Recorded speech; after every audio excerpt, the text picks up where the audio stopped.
सभापति महोदय, आपका आभार।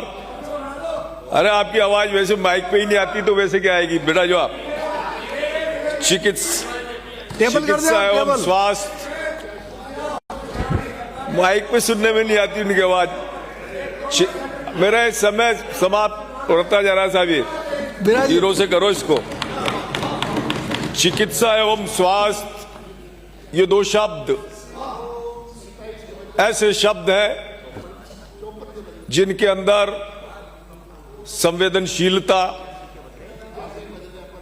और मानवीय संवेदनाओं से भरे ये दो शब्द बड़े गंभीर रूप से शब्द नजर आते हैं। ये विषय देश प्रदेश के लोगों को उत्तम स्वास्थ्य प्रदान करने, श्रेष्ठ चिकित्सा से जुड़े होने के कारण आम जन के जीवन को प्रभावित करने वाले ये विषय है। ये विषय राजनीति में कोई श्रेय या आलोचना करने का विषय नहीं है और ना ही हम आपकी कोई आलोचना करेंगे। हाँ, पर आपने जो 5 साल काम किए उस पर आप मनन कर सको, चिंतन कर सको, विचार कर सको, इसलिए कुछ बिंदु आपको आपके संज्ञान में आपकी कामियों का, आपकी खामियों का, वो आपको जरूर स्मृत कराने का प्रयास करेंगे। ये लोगों के संवेदनशीलता के साथ श्रेष्ठ उपचार मिल सके और गंभीरता पूर्वक सेवा का भाव रखते हुए हम लोगों को अच्छी चिकित्सा, अच्छा स्वास्थ्य दे सकें। निश्चित रूप से आपके प्रयासों में जो कमियां रही, खामियां रही, उनसे हम सबक लेकर हमारा दायित्व है और हमारी सरकार की प्राथमिकता में है कि हम लोगों को अच्छी चिकित्सा साधन संसाधन उपलब्ध करवा सकें और उनके उत्तम स्वास्थ्य के लिए सरकार के महत्वपूर्ण दायित्व को हम निभा सकें। यूं तो पूरे देश के अंदर एक क्रांतिकारी परिवर्तन, एक बदलाव कुछ समय से आपको चिकित्सा के क्षेत्र में नजर आता हो। चिकित्सा के क्षेत्र में हम आत्मनिर्भरता की ओर तेजी के साथ आगे बढ़ रहे हैं। जहां 1956 में जब देश आजाद हुआ तो एक एम्स पूरे देश में हुआ करता, परंतु 2003 में माननीय अटल बिहारी वाजपेयी जी के आने के उपरांत 6 एम्स की स्थापना उन्होंने की और आज 23 एम्स के माध्यम से पूरे देश में चिकित्सा व्यवस्था को सरल रूप प्रदान किया जा रहा है और तेजी से इनमें वृद्धि भी की जा रही है। ये बदलाव जो सहज महसूस होता है, हमें भी महसूस होता है, आपको भी महसूस होता है, परंतु आप बोलते नहीं हो और देशवासियों को भी ये बदलाव महसूस हो रहा है। आज हम रोग प्रतिरोधक वैक्सीनेशन बनाने लगे हैं, हम इक्विपमेंट्स देश में बनाने लगे हैं, बहुत सारे चिकित्सकीय साधन संसाधन हम हमारे देश में उत्पाद करने लगे हैं और इससे भी बढ़कर आज मेडिकल कॉलेज, जो पिछली बजट घोषणा में ही हमारी सरकार ने इस साल की बजट घोषणा में 71 नए मेडिकल कॉलेज खोलने की घोषणा की और 2100 नई मेडिकल सीटें देने का काम हमारी सरकार ने किया। इस बजट में 3 नए अखिल भारतीय आयुर्वेद संस्थान देकर नई ऊंचाइयां चिकित्सा को दी है। बायोफार्मा में 10,000 करोड़ रुपए प्रदान कर भारत को वैश्विक बायोफार्मा हब बनाने का मार्ग प्रशस्त किया है। 5 साल में चिकित्सा एवं स्वास्थ्य की दृष्टि से जो आपके 5 साल रहे, उनमें हम आपकी बुराई नहीं कर रहे, पर आप विचार करो। माननीय गहलोत साहब ने कहा कि हम हर मोहल्ले के अंदर जनता क्लिनिक खोलेंगे, तो आप विचार करो कितने खोले।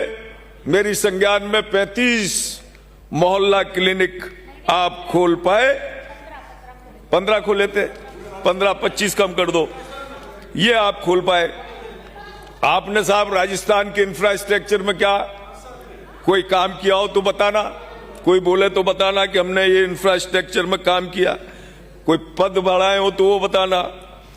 समस्त चिकित्सालय नर्सिंग स्टाफ की कमी से आपके जूझते नहीं रहे हो तो वो बताना कि नहीं जूझते रहे साहब। चिकित्सा व्यवस्थाएं भ्रष्टाचार लापरवाही के चलते लड़खड़ाती डगमगाती नहीं रही हो तो बताना नहीं साहब बहुत अच्छी चली हमारी, बताना ये बात।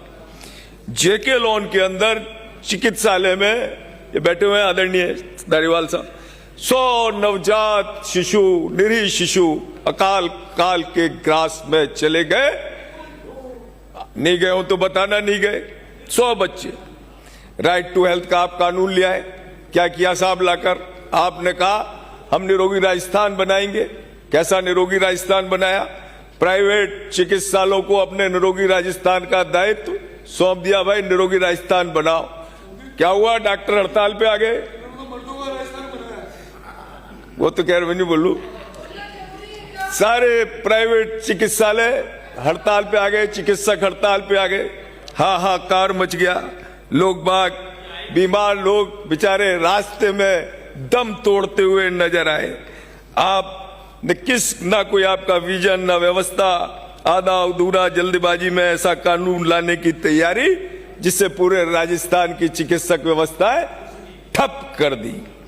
हर जलन को मिसाल करते रहो, आहटों से सवाल करते रहो और बेरुखी से, आपकी बेरुखी से मर ना जाए कोई, हर आदमी का ख्याल करते रहो। एक एक व्यक्ति की जान की कीमत होती है, पर आपने कोई परवाह नहीं की। इस प्रकार एनआरएचएम संविदा कर्मियों की भर्ती में कितनी अनियमितताएं धांधलियां हुई। आप सोचो, राजस्थान के सबसे बड़े चिकित्सालय एसएमएस में न्यूरो सर्जरी विभाग बिना दवाइयों संसाधनों और दवाओं की कमी से सिसकता रहा, कराता रहा। लोग बाग इलाज कराने के लिए तरसते रहे पर कोई संसाधन आप दे नहीं पाए। हर महीने करोड़ों रुपए के घोटालों की खबरें। चिकित्सा एवं स्वास्थ्य विभाग बदनाम होता रहा, आपके लिए विचार का विषय है। और आरजीएचएस को तो आपने फर्जी बिलों के भुगतान की स्कीम बना दी थी। ऐसे कई प्रकरण जिसमें आपकी निशुल्क दवाइयों की गुणवत्ता पर सवाल उठे। लोगों ने तो फ्री दवाइयां आपके टाइम में लेना बंद कर दिया था, सिर्फ नाम का रह गया था निशुल्क दवाई योजना। लोग बाग उस फ्री दवाई लेते ही नहीं थे क्योंकि उनको मालूम था इसमें कोई असर करेगी नहीं, बीमारी ठीक होगी नहीं, जुकाम भी ठीक नहीं होगा। तो वो जाते थे प्राइवेट मेडिकल में और वहां से दवाई लेके अपना इलाज, बेचारा गांव गरीब डाणी का व्यक्ति अपना इलाज कराता था। पर हमारी सरकार आई, आते ही 7 कंपनियों को बंद कर दिया और 40 दवाइयां, ऐसी फर्जी दवाइयां जो आपने की थी, उनकी आपूर्ति पर रोक लगाने का काम हमारे मंत्री जी ने किया, हमारी सरकार ने किया। मैं धन्यवाद देना चाहता हूं माननीय मुख्यमंत्री भजन लाल जी शर्मा को। चिकित्सा सेवा के क्षेत्र में आपने मानवीय संवेदनाओं के साथ, एक व्यापक सोच के साथ, दूर ग्राम दाणी में बैठे व्यक्ति को उत्तम चिकित्सा पहुंचाने की सोच के साथ कि उस गांव में भी मैं अच्छी चिकित्सा पहुंचा सकूं, श्रेष्ठ चिकित्सा दे सकूं, इस नाते उन्होंने काम करना प्रारंभ किया। और मुख्यमंत्री आयुष्मान योजना के तहत जो एक मिसाल बनी, 25 लाख रुपए का इलाज। आप तो उस 25 लाख में जो आपकी योजना थी, 2 या 4 नाम गिना देना। हमारे यहाँ इस योजना में प्रदेश के बाहर भी नामी बड़े चिकित्सालय, 30,000 चिकित्सालयों में पूरे देश के अंदर राजस्थान के लोग इलाज कराने जा रहे हैं। और अभी तक 37 लाख रोगियों का इलाज हो गया इन 2 सालों के अंदर। और 7,300 करोड़ की राशि का खर्चा इन रोगियों को सही करने में हमारी सरकार ने किया। आप सोचो तो सही सा, प्रदेश की सुदूर ग्राम ढाणी में बसा गरीब किसान वो इस योजना से लाभान्वित हुआ, उसके लिए तो वरदान साबित हुई है योजना। हमारी सरकार ने स्वस्थ राजस्थान का संकल्प लिया है और इसके अंतर्गत सबके लिए उत्तम स्वास्थ्य, आदमी की आयुष जो है जीवन प्रत्याशा को बढ़ाकर 70 वर्ष करने के संकल्प के साथ मातृ मृत्यु दर को घटाकर 15 प्रति लाख एवं शिशु मृत्यु दर को घटाकर 10 प्रति हजार से कम करने का लक्ष्य निर्धारित कर हमारी सरकार काम कर रही है। हमारे मुख्यमंत्री जी, क्या सहजता है उनके अंदर, सरलता है उनकी शैली, अपने पथ पर कर्मठता से अडिग भाव से अग्रसर होते रहते हैं। और हमारे प्रतिपक्ष के नेता, आप इतने संजीदा हैं, इतने वरिष्ठ नेता हैं, कल आप जो टिप्पणियां कर रहे थे, अनावश्यक जो उनके ऊपर आप हास प्रयास का आलोचना करने का काम कर रहे थे, परंतु वो बिना विचलित हुए वो सेवा के पथ पर निरंतर कर्मशील रहते हैं। उन्होंने कभी आपकी बात का जवाब नहीं दिया होगा, क्योंकि कंटकों के पथ पर बनना सीख लो, हादसों में मुस्कुराना सीख लो, जिंदगी सचमुच सुखद लगने लगेगी, दूसरों के काम आना सीख लो।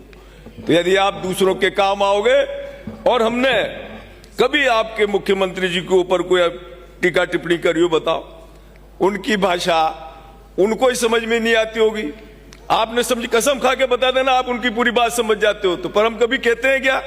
कभी हम उनके लिए कभी अनर्गल ऐसी बात नहीं कहते। ये वो माननीय सदस्य यहाँ पे मौजूद नहीं है, उनकी सारी ये कार्रवाई से निकलवाई। नहीं, ये नहीं, देखिए, आप हमारे मुख्यमंत्री जी के लिए कह सकते हैं, माननीय प्रतिपक्ष के नेता, फिर आप भी मत कहो, चल रहा है, फिर हम भी कभी नहीं करते, और मैं कोई अभद्र बात नहीं कर रहा। यहाँ बैठे रहे तो उनको आपने तो फिर भी टीका टिप्पणी करी थी, आ रहे तो उनके सामने, मैंने तो सीएम को उनके सामने कहा है कि अगर आप उनकी भाषा को समझ पाते हो तो हमें बता देना, कसम खा करके आप उनकी बात को समझते हो। अरे हम नहीं समझ पाते थे साहब, सत्यता है इसमें, पर हम कभी टीका टिप्पणी नहीं करते।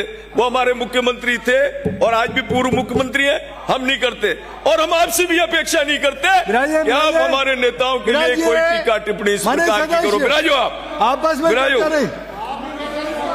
बिराजो,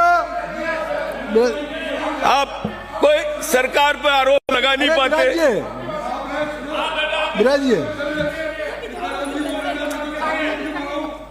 अरे बिराजो, सृजन जी, माने सदस्य आपस में टिप्पणी नहीं। बिराजो सब, आप हमारी सरकार पे कोई सार्थक आरोप लगा नहीं पाते। आपकी बहस में सारी व्यर्थ की तो बातें होती हैं, फिर ऐसी टिप्पणियां करने लगते हो। अरे किस बात की आपके अंदर चुभन है? ये चुभन को बाहर निकालो।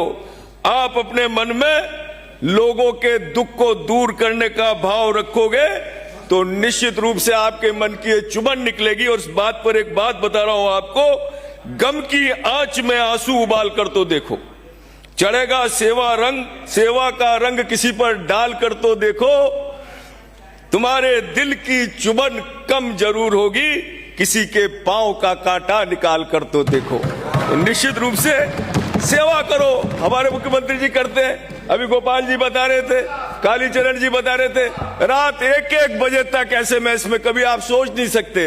वो भाव लाने का प्रयास करो अपने जीवन में। चलो, हमारी परिकल्पना है कि राजस्थान के अंदर स्वस्थ नागरिक मजबूत प्रदेश, यह सरकार हमारी संकल्पबद्धता के साथ काम कर रही है।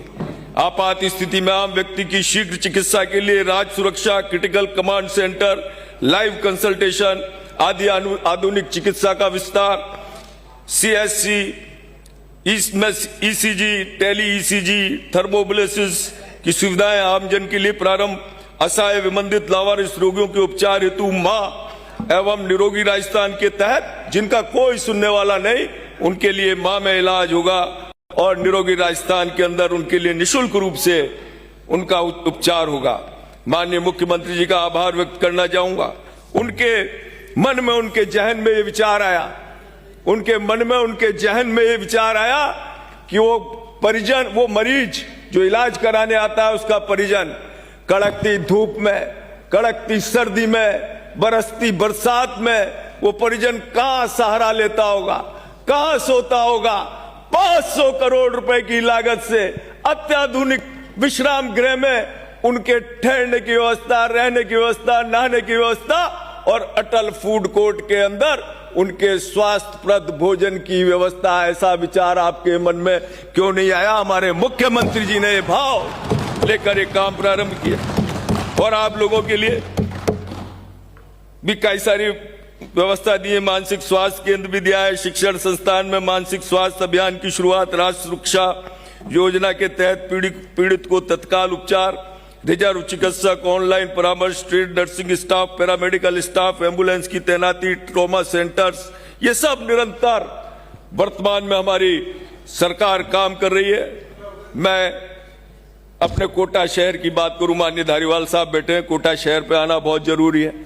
कभी संवेदनशीलता के साथ आपकी सरकार में कोई काम कोटा शहर में आपने कोई किया हो तो बताना, शायद बोलोगे आपकी ये किया। हमने कोटा का मेडिकल कॉलेज बनाया, हमारी सरकार के टाइम बना।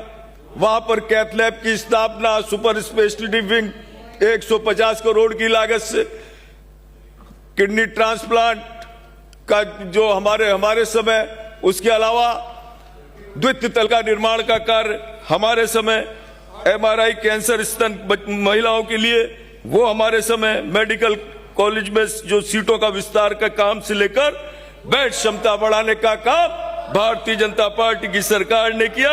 मेडिकल कॉलेज कोटा में माननीय सदस्य, आपका नंबर आ रहा है। मैं माननीय अध्यक्ष महोदय, माननीय धारीवाल साहब, आपकी आंखों के सामने माननीय लोकसभा अध्यक्ष जी ओम बिरला जी का धन्यवाद देना चाहूंगा। उन्होंने दो रामाश्रय स्थापित किए, आपके MBS में भी, मेडिकल कॉलेज में भी, उसमें भी यही व्यवस्था, वहां तो काम चालू हो गया और यही व्यवस्था वहां पर परिजनों के लिए होगी। माननीय सभापति महोदय, मैं बस अपने कोटा शहर की कुछ बातें कह के अपनी बात को विराम देता हूं। कैंसर यूनिट की 155 करोड़ की घोषणा की गई थी, उसकी कोटा में बहुत बड़ी आवश्यकता है।